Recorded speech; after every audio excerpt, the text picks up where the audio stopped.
What a brutal scene. What an absolute brutal scene. Like, to give some context here, this going on right now, that's Marina's mother. And it is such an uncomfortable scene, just seeing a mother do something like that to her child. And even if you hate Marina after what she did in episode 1 and episode 2, I don't think anyone could sit down with an actual conscience or a heart and be like, that's okay. And I think one of the big things that Takipi's Original Sin really likes to present is the uncomfortable truths, the uncomfortable nature of just how life is, how family is, how bullying is, how parenting is, how being a child in a broken household is. There is a lot of uncomfortable conversations that this series depicts, and I really appreciate that. There is a lot of series that will try to shy around it or kind of lightly dip into these dark topics, but this series, Takipis Original Sin, it completely removes the band-aid and then it throws salt on the wound and it just starts like rubbing it really hard. That's basically what Takipis Original Sin is. It is a series that does not shy away from the very difficult topics and questions on what really started it. What was the original sin? Was it the child? Was it the parents? Was it the household? Was it the choice of the father, wanting to cheat on the mother? Was it, systematically something even prior to the mother and father, and maybe their mother and father caused it? What was the original sin? Obviously, that's a reference to the title, and it makes you start to think. It makes you start to wonder, why? When did this happen? Why does this happen? How do you stop this from happening? Is there a way to break the cycle of abuse? Now, I'm going to talk about all that in a moment. But what really got me from this episode, and there's a lot of great moments, but this moment in particular is a very uncomfortable and emotionally raw scene. Having Marina just like screaming in the background, begging her mother not to like do anything to her, and you see this happy-go-lucky scene of like Shizuka and Ozma, like they're just having this romantic moment. The contrast of the scenes is just so realistic. It blows my mind. To give an example here, or explain it better, basically, every day we go through life, obviously we have different days. Some people have good days, some people have bad days. Some people have very bad days, some people have very good days. And it just depends on where the dice rolls, whatever day you're gonna have. But typically, you can have someone having the worst day of their life, like the most defining moment of their life that is so horrendous that it's just like, can they ever recover from it? But in the same turn, someone that's probably a few houses down, maybe just down the street or whatever, they are having the best life. They are having a great moment, probably one of the best moments they've ever had since they've been born.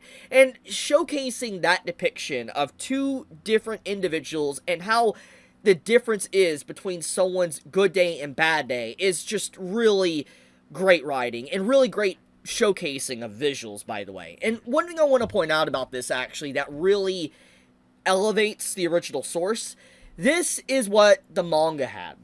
So you have the mother talking with Marina. Sorry for the flashbang, by the way. And you see this scene where Marina's mother's just like, oh, where is he and all that. And basically, Marina realizes or mentions that he's not basically coming. And in this brief moment, you see the actual differences. Marina's side on the left, and you see Shizuka's side on the right. And you can see how things just escalate very quickly throughout the panels. And I think one of the big things here is that this was very short and quick to the point in the manga, but in the anime, as you can see here, there's multiple minutes of just like this whole breakdown of what the mother is doing to Marina. And I think that the elevation of the original source into the anime is actually insane. Like, they made this scene look just so much more graphic and emotional, and really just kind of hammered in how in this moment for Marina, it was probably the longest time frame for her that might have only lasted maybe a minute. It might have been only a minute or two of an argument, but it was basically something that defined the rest of her life. It was a life-defining moment, obviously with what happens at the end of it, and it's legit just sad. It's very sad, but I love how that scene was just, elevated to an entirely new level in this anime adaptation, because as you can see, the manga, it's very short. It's basically just one page. It's just a one-page thing, 1 to 2 pages, but in the anime, it is like minutes long, and you, like I said, you get to hear Marina screaming and all that, and just basically begging her mother not to do anything. It's just, yeah, man. We are honestly looking at anime of the year. Like, I'm going to be honest. Like, I'm going to say it, okay? Will this win Anime of the Year? Probably not. It's going to probably be Solo Leveling that's going to win once again for the Anime Awards next year. But if we're talking about my personal Anime of the Year, hands down, Takopi wins. Like, so far. Like, everything I've seen so far, I really like what this series has had to offer. It is just, it's so emotionally gripping. And I appreciate that. It's been a while since an anime has, like, grabbed onto my heart and just held onto it and squeezed it so tight. And it just, I appreciate that. I love getting involved and immersed into a story. Being able to feel bad for characters or try to understand what they're going through, understand their psyche or mental state. I appreciate when I am capable of doing that, or when a series is capable of making me do that. That showcases, you know, honestly, amazing talent, not just for the animators, but the writers, the voice actors, the music, the background animators, everyone in between. It is legit. It shows talent. It shows talent to everyone involved that was able to make this project and bring it to life. Now, with that being said, we do need to talk about other scenes, besides this scene with Marina and her mother, and kind of what followed after that. So let's get into it. I think one of the most heartbreaking moments of this episode, besides the Marina scene, is this, where Shizuka goes to her father's house, and she realizes that her father has moved on. He has 2 kids, and they don't even know that they have a sister, Shizuka. And in this moment where the daughter is asking her dad, like, hey, who is this girl? He literally is like, I don't know who she is. And he literally takes a hard look at her. He looks at the state she's in. The worn out clothing. The messed up school bag. The bruises, cuts, and dirt and everything on her body. And he takes one good look at her. And his response is this that you're about to see. I'm wondering that too. It is such a despicable thing to see. And it really outlines kind of how broken of a household Shizuka's had since she was basically a child. Now, I'm going to talk more about this in just a moment, because obviously it's very important to the subject matter. But I think that in this moment, anyone in Shizuka's shoes, if you were in her shoes and you have dealt with, like, for instance, anything like she's been put through in these last, like, few days, I think legit people would crash out. Like, a normal person at the age of 10 or 11, hell, anyone, honestly, at any age, would probably crash out. But especially a kid that is not fully mentally developed. A kid that obviously has been stunted emotionally and being able to comprehend things. This is a moment that will obviously be the no return. It is a turning point in their life to where nothing will probably ever get better for them. This is the darkest hour. We thought that, like, for instance, Chappie, you know, that moment with Chappie was the darkest hour and how she lost him. This is the darkest hour because it creates an even bigger monster. What this scene does is she loses any form of attachment that she could have on reality. She comes crashing back down. Because, like, anything that she has had or any hope she has clinged on to is just non-existent at this point. She has been desperately, for a while, since episode 3, that Chappie's alive and at her father's house. But when she goes to her father's house, besides just seeing 2 new kids that she was completely unaware of, and her father, you know, completely having a new life and seeming to be very happy and living pretty well, she finds out that Chappie's not there, which reality crashes in on her and basically says Chappie's dead. Then, on top of that, she has to take a moment to realize that her mother lied to her, and it's very clear that Shizuka is aware that her mother obviously probably doesn't care about her too much, but that moment really is going to sting harder than anything she's probably experienced, or it might completely end any type of conversation she ever wants to have with her mother because the lying of Chappie. But then, what really is the final ribbon on top is the father saying this, saying that you ain't my child. And I think what this really just goes to paint is that no matter what direction that Shizuka could have had, there was no correct answer. She was screwed from the very beginning.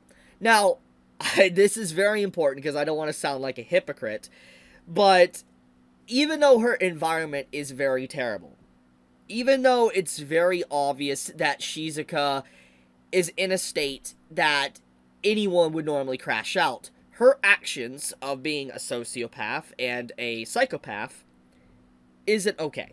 It's not excusable. She is still someone that obviously needs to answer for some of the things she has done. I said it for Marina, and what Marina did was inexcusable, and I will say the exact same thing about Shizuka. She also has done some pretty horrific stuff, and what she implied after this scene is really dark and grim. She implied that she was going to kidnap those two girls that you saw there and discover if Chappie was in their stomachs. I don't think I need to give a long description on obviously what thoughts were crossing Shizuka's mind. I don't think I need to explain that, but it showcases, once again, her complete detachment from humanity and empathy and emotion. She is become selfish, self-driven, and there is nothing that she really wants besides what she wants at this point, because why? She's only been taught to either be quiet and shut up, or fight for what you want to be happy. For instance, getting rid of Marina. So in this case, her coming to that conclusion of wanting to do that to her half-sisters is, not right, but it makes sense from context of the story and what decisions has happened in her life. Now, with all that being said, we gotta talk about something. What is the way to fix this? What was the original sin? What caused everything to really unravel? Obviously, the story tries to paint the picture that Takopi is responsible for the entire thing, and to be fair, he has a big part to play in everything that has went down since the very beginning. With this episode doing a massive plot twist that Takopi's original goal was to, legit his words, to kill Shizuka, it's very obvious that, he is responsible for a lot. But I do think one of the big things here is that Takopi didn't fully understand everything at this point in time. He is a Happian that is learning human emotion, because he is a creature that doesn't understand what it means to harm others. He's a creature that doesn't understand what it means to be sad, really. And it really makes the story even more tragic that you have this creature, this alien, that is literally its entire existence, and its species' existence, is just to be happy, and to make others happy. And so the fact that it can't comprehend sadness, it can't comprehend the weight of hurting others or killing, makes sense. And I think in this moment, you can say that maybe Takabi might have kind of been hinted or knew maybe what killing was, but not fully. He didn't fully grasp or understand it completely. And I think that we get to see the evolution of his character on how he has turned from a naive entity into something that is becoming more calloused or more human, actually, in emotion. And it makes you wonder, what role is he going to play in the finale? What will be his answer to everything? Will he just crash out, or will he try to fix everything? That is the big question that this episode tries to present. Now, is Takabi completely responsible for everything? I would say no. Now, hear me out, okay? Obviously, Takabi involved himself in Marina's life. You know, in 2022. He was interacting with her while she was basically going to high school. I think high school. He was just basically trying to make her happy. He obviously at this current time was very unaware of everything. He was unaware of, like, you know, abuse, hatred, anger, sadness, etc. He was just doing anything to make this girl Marina happy. And obviously, even with her, like, hurting him and throwing him and being very rough with him, he didn't fully understand, like, why. Like, what that was. Was it out of love or happiness? He didn't fully understand that. And he was learning habits. Human habits. Bad human habits, but he was learning human habits. And I think in this moment, what's really interesting about it is that Marina was always going to have this moment with her mother. For instance, the scene that we got towards the end of the episode with the mother crashing out on her, it was a scene that was eventually going to happen. It was a ticking time bomb. Even if Takopi never got involved, if Takopi never was there to talk with Marina, this was a ticking time bomb that eventually would have exploded in Marina's face. And if it wasn't, let's say, the mother being the one on the receiving end towards the end of it, it would have been Marina potentially on the receiving end. She is someone that was abused her entire life, and for the first time, at least against her mother, she stood up to fight for what she wanted to protect herself. And the first time she decides to protect herself, it results in her mother's inevitable end. It's very tragic. It's very sad. And I think that Takopi obviously is to blame for some things here. I mean, like, obviously with him messing with time and stuff. But I think in general, some of the outcomes that's happened were always going to happen. It's just Takopi probably sped it up, or maybe slowed it down. I don't really know, but I think eventually the sad stuff would have eventually happened. But that gets into the main thing that I want to talk about, and that is the fact that Marina as a character, it is straight up pretty much mentioned in this episode that everything that happened that we've been watching since, like, the first episode with what Marina did to Shizuka did actually happen. For instance, even though we get this flash forward, it's like 2022, and the main series, what we were watching from the beginning, was in 2016, it's implied, and it's also kind of directly stated, that Shizuka was in a very bad household. She was still in a very horrible situation, and she did make an attempt, like she did in episode 1. But it snapped. Like, what was supposed to hold her up snapped. And it was because, obviously, she didn't have Takopi's actual, you know, gadget to help her out. And I think, in general, what the showcase is that in the original timeline, before Takopi's involvement, Shizuka did lose Chappie. She lost Chappie, and Marina did bully her. Straight up aggressively bullied her. And it caused her to be so aggressively bullied, obviously she tried to end it all, but it probably also put her in therapy and everything, and kind of shifted her life to where it is that we see in the 2022. What I'm trying to say here is that despite this episode trying to depict Marina in a better light, showcasing that she is, obviously a little bit different, more mature, it's clear that she still did those heinous things in the beginning. And so what this flash forward tries to showcase, or the original timeline, is that she's changed, but not changed. She has mellowed out, but in general, she still has and harbors those very aggressive feelings and natures that she has learned from her family, from her broken household, from her mother itself. And I think that there's no more indication of that than Takopi's own words saying that, oh, so that's why you're so rough with me. You're just like your mama. And obviously he didn't mean it in a bad way. But I think that made Marina really realize that she is straight up just like her mother. She's turning out just like her mother. And so you could see after that moment, she stops trying to be so aggressive to Takopi. She tries to be different because she is old enough to understand what she's been doing. She needed to hear it. And in this case, a good conversation is all she needed. But the big point, the main conclusion here, is that regardless if this episode tries to make you feel for Marina, and you do feel for her, because obviously I don't think people should be put through what she's been put through as well, she still aggressively bullied Shizuka, which led to obviously her needing help throughout her life. So, we go back. We go back to the original. So we have to ask ourselves, is Marina the original sinner? Is it really Takopi, or is it Marina? Or is it the mother of Marina? Is it the father that caused Marina's mother to snap? Or is it Shizuka's mother?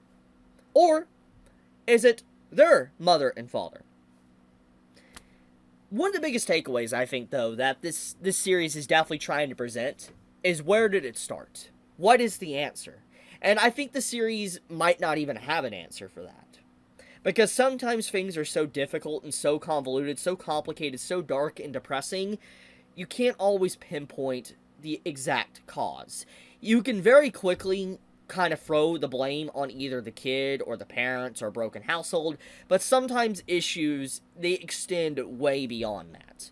It doesn't mean there's an excuse for those actions, but the root cause of a lot of these issues comes from a place that sometimes you just will never comprehend. It just happens. And it's sad. It's depressing. And like I said, this is why I really like Takopi. It tells a story that is raw. It doesn't try to shy away from the very difficult questions, or at the very least, the difficult presentation. Because it doesn't obviously try to answer everything or give an answer to it, because honestly, giving an answer to how to fix all of this is more or less a fairy tale. Because it's clear, without Takopi's intervention, Shizuka's life was basically already ruined, and so is Marina's. There is no happy ending here, and a lot of people go through their life with chips on their shoulder, depression, PTSD, trauma, or problems.